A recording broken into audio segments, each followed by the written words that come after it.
స్వతంత్ర పోరాటంలో బ్రిటిష్ పాలకులతో తలపడి ప్రాణాలొదిన వాళ్లు ఎందరో ఉన్నారు. కొందరికి మాత్రమే స్వాతంత్ర్యం వచ్చిన తొలినాళ్లలో గుర్తింపు లభించింది. మిగతా వారి కుటుంబాలకు పూట గడవని దుస్థితి నెలకొంది. అలాంటి వారిలో అల్లూరి సీతారామరాజు అనుచరుడైన గంటం దొర కుటుంబం కూడా ఉంది. ఇంతకాలం ఆదరణకు నోచుకోని గంటం దొర 4వ తరానికి ఇప్పుడు అన్ని వసతులు లభించే తరుణం వచ్చింది. అదెలాగో చూద్దాం.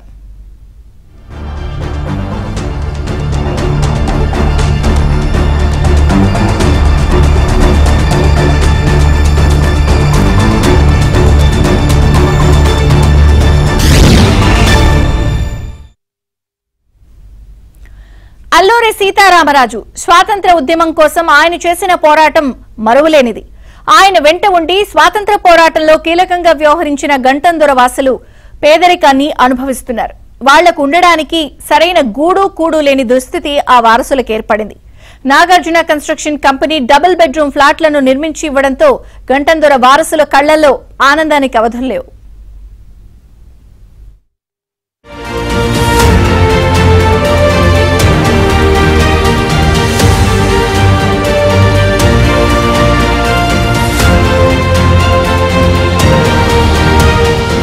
స్వాతంత్ర ఉద్యమ స్ఫూర్తితో దేశంలో అనేక చోట్ల బ్రిటిష్ వారికి వ్యతిరేకంగా ఉద్యమాలు పోరాటాలు జరిగాయి.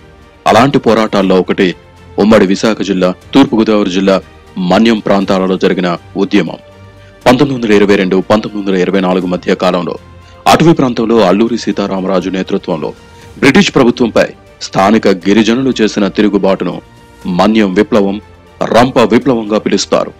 పశ్చిమ గోదావరి జిల్లాలోని మోగల్లు ప్రాంతానికి చెందిన క్షత్రియ యువకుడు అల్లూరి సీతారామరాజు ఈ ఉద్యమానికి నాయకత్వం వహించారు. బ్రిటిష్ వారు గిరిజనులను పెడుతున్న ఇబ్బందులను చూసి చలించిపోయి వారికి వ్యతిరేకంగా పోరాడ గిరిజన నాయకులు గంటం దొర, గంటం మల్లుదొర, అగ్గిరాజు, ఎండు పడాల్ వంటి వారి సహకారంతో విప్లవోద్యమానికి నాయకత్వం వహించారు. బ్రిటిష్ వారితో పోరాడి అసువులు బాసిన అల్లూరి సీతారామరాజు చరిత్ర నేటికి స్ఫూర్తిదాయకం.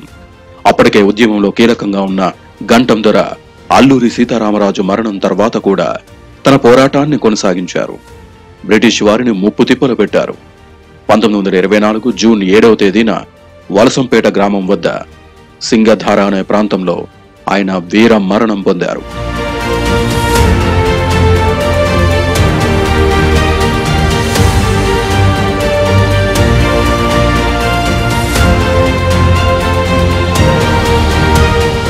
స్వాతంత్ర్యం అనంతరం గంటం దొర, మల్లుదొర కుటుంబ సభ్యులు ఎక్కడున్నారో కూడా బయట ప్రపంచానికి తెలియదు.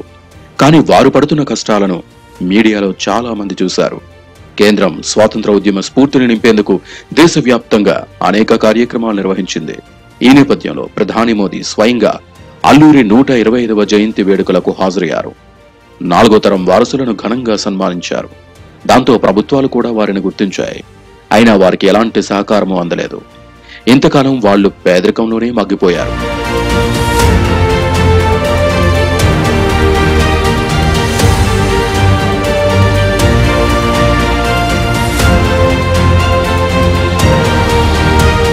గంటం దొర వారసులకు ఇప్పుడు క్షత్రియ సేవా సమితితో పాటు నాగార్జున కన్స్ట్రక్షన్స్ కంపెనీ అండగా నిలిచింది. నాగార్జున సంస్థ ఫౌండర్, చైర్మన్ పద్మశ్రీ అల్లూరి సత్యనారాయణరాజు వారికి ఇళ్లు నిర్మించిస్తామని రాష్ట్రపతి ద్రౌపది ముర్ము సమక్షంలో హామీ ఇచ్చారు. చెప్పినట్లుగా గంటం దొర కుటుంబానికి చెందిన భూములు ప్రభుత్వ సహకారంతో 2 అపార్ట్మెంట్లు నిర్మించారు. డబుల్ బెడ్రూమ్ ఇళ్ల నిర్మాణానికి 2.5 కోట్ల రూపాయల వ్యయమైంది. ఫ్లాట్లను అల్లూరు జిల్లా కలెక్టర్ దినేష్ కుమార్ చేతుల మీదుగా గంటం దొర వారసులకు అందజేశారు. ఒక అపార్ట్మెంట్స్ వాళ్ళకి ఇవ్వడం జరిగింది. 700 స్క్వేర్ ఫీట్ కార్పొరేట్ ఏరియా ఉంటున్న G+2 అపార్ట్మెంట్స్ కట్టేసి వాళ్ళందరూ కూడా అభిమానంతో వాళ్ళు జీవించడానికి ఒక మంచి ఒక అవకాశం ఇచ్చారు. సో అదన్నీ కూడా మన అందరూ కూడా అభినందించాలి. దాని గురించి స్వయంగా అక్కడ చైర్మన్ గారు వచ్చారు, వాళ్ళకున్న ఎగ్జిక్యూటివ్ డైరెక్టర్స్ అందరూ వచ్చారు. అండ్ క్షత్రియ పరిషత్ వాళ్ళు కూడా దగ్గర ఉండి ఈ కార్యక్రమంలో విజయవంతం చేశారు. వాళ్ళందరికీ కూడా ఈ ఇల్లు మాత్రం కాకుండా వాళ్ళకి కావాల్సిన నెక్స్ట్ లెవెల్ లైవ్లీహుడ్ గురించి కూడా ఆలోచన కూడా ఉంటుంది. అది కూడా దగ్గర ఉండి చేసి వాళ్ళందరికీ కూడా ఎంప్లాయ్మెంట్ ఆపర్చునిటీస్ కూడా ఇస్తాము అని కూడా వాళ్ళు చెప్పడం జరుగుతుంది. చాలా ప్రభుత్వాలు తమ సేవలను ప్రశంసించాయని, మొదటిసారి ఆర్థిక లబ్ధి కలుగుతోందని అంటూ గంటం దొర వారసులు ఆనందం వ్యక్తం చేస్తున్నారు. 2024లోని మన క్షత్రియ సంస్థ అన్నది మళ్ళీ వచ్చి మా పరిస్థితి అన్నది ఒకటి గమనించమని చూడడానికని వచ్చారు. వచ్చిన తర్వాత మేము మొదటి నుంచి ఎలాగైతే ఉన్నామో అలాగే ఉన్నాము. ఉన్న తర్వాత వాళ్ళు చూసి అయితే వీళ్ళకి ఏదో ఒకటి చేయాలనే ఉద్దేశంతో ఒక క్షత్రియ సంస్థ అన్నది ఎన్సీసీ కన్స్ట్రక్షన్ హైదరాబాద్ వారు మొత్తం కలిసి వీళ్ళు మొత్తం కలిసి మాకైతే ఒక 2 అపార్ట్మెంట్లు 11 ఫ్యామిలీస్కి 2 అపార్ట్మెంట్లు కట్టి ఇవ్వడం జరిగిందండి. మా ఫ్యామిలీ మొత్తం చాలా దారుణంగా ఉండేది, హౌసెస్ అవన్నీ లేకుండా. ఇప్పుడు గవర్నమెంట్ నుండి కూడా వాళ్ళకి తెలియజేశారు, కానీ వాళ్ళ నుండి అయితే ఎలాంటి రెస్పాన్స్ లేదు. కానీ ఈ రాజుగారు వాళ్ళు చాలా ముందుకొచ్చి 3.5 కోట్లు ఖర్చు పెట్టి ఈ హౌసెస్ కట్టారంటే వాళ్ళకి చాలా థ్యాంక్స్ చెప్పుకోవాలి. ఇది చాలా గొప్ప విషయం. గంటందొర వారసులు నివసించే కొయ్యూరు మండలం బట్టపనుకులు పంచాయతీ పరిధిలోని లంకవీధి గ్రామంలో ఆ నిర్మాణం చేపట్టారు. 100 ఏళ్ల వరకు చెక్కు చెదరకుండా పకడ్బందీగా నిర్మించినట్లు చెబుతున్నారు. ఈ నివాసాలకు పంచాయతీరాజ్ శాఖ అధికారులు రోడ్లు సమకూర్చారు. జిల్లా పరిషత్ వారు మంచినీటి సౌకర్యం కల్పించారు. అలాగే జిల్లా కలెక్టర్ సహకారంతో విద్యుత్ సౌకర్యం కల్పించారు. ఉపాధి అవకాశాలు మెరుగుపడేందుకు వీలుగా స్కిల్ డెవలప్మెంట్ లో శిక్షణ ఇస్తున్నారు. వాళ్ళకి స్కిల్ డెవలప్మెంట్ ప్రోగ్రామ్ కూడా IITDA తోటి మాట్లాడి వాళ్ళు దేనికి ఉంటారు అన్న ఉద్దేశంతో వాళ్ళకి ఆ స్కిల్ డెవలప్మెంట్ ఇచ్చి దాని ద్వారా వాళ్ళకి ఉపాధి కల్పించే ఆలోచన కూడా చేస్తున్నాం. అలాగే మెడికల్ బెనిఫిట్స్ కూడా అవసరమైతే దాన్ని కూడా చేయాలని ఆలోచన చేస్తున్నాం. అదే ఇప్పుడు కలెక్టర్ గారితో మాట్లాడాము. వాళ్ళ వార్షికులు కూడా వచ్చి కూడా కలెక్టర్ గారిని అడిగారు అదే మాట.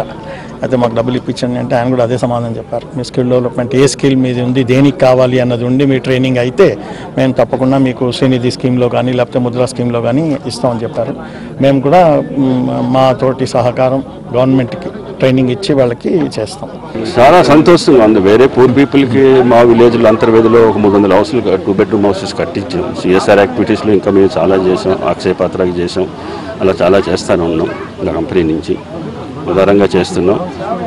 సో అక్కడ ఊర్లో కూడా 300 హౌసెస్ కట్టించాం. అలాగే కొన్ని విలేజెస్లో టాయిలెట్స్ కట్టించి ఇచ్చాం స్వచ్ఛ భారత్ స్కీమ్లో.